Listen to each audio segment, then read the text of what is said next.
What do we got today? All right, the BOS bite, 46.8%, according to the controversial Facebook mind control experiment study.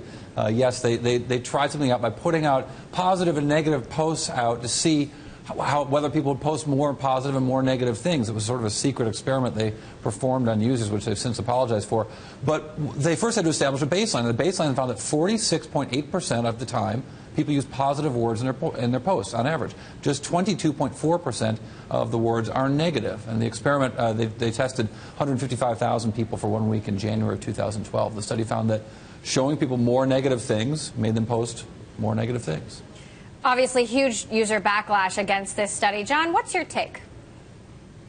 Well, you know, I think on the Facebook business, Facebook's going to have to deal with a whole bunch of stuff. I mean, we talked earlier in the show about Twitter and the Twitter business model. Facebook has to satisfy Wall Street. They have to satisfy users, and privacy issues are always important. And they also have to keep young people interested in using Facebook. I think those findings, though, separate from all of that Corey just shared, are pretty interesting. You know, the haters are hated. You know, whether it's Facebook or YouTube, there's always room for comments, and there are going to be negative comments. But maybe that tells you that the positive comments win because the haters aren't so liked. I don't know. Right.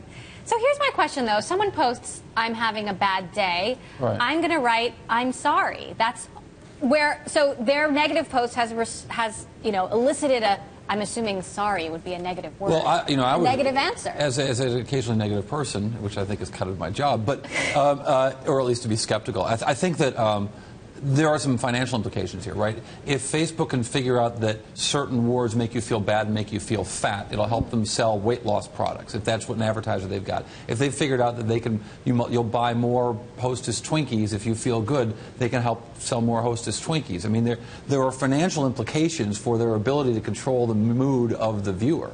And those are, so when we start to think about Facebook going into the news business, right? Facebook replacing newspapers, which is something Zuck sort of talks about a little bit.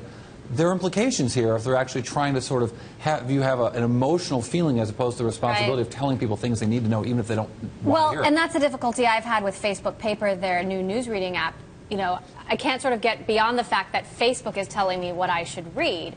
John, I don't know, what you've thought about it, but I found it difficult to really commit to it. It's really difficult, and it implies that you're going to be spending a lot of time on Facebook. I will say this. On fireworks, I will make a positive comment if the display is impressive. If the fireworks take off right next to me, I will probably post a negative comment about it.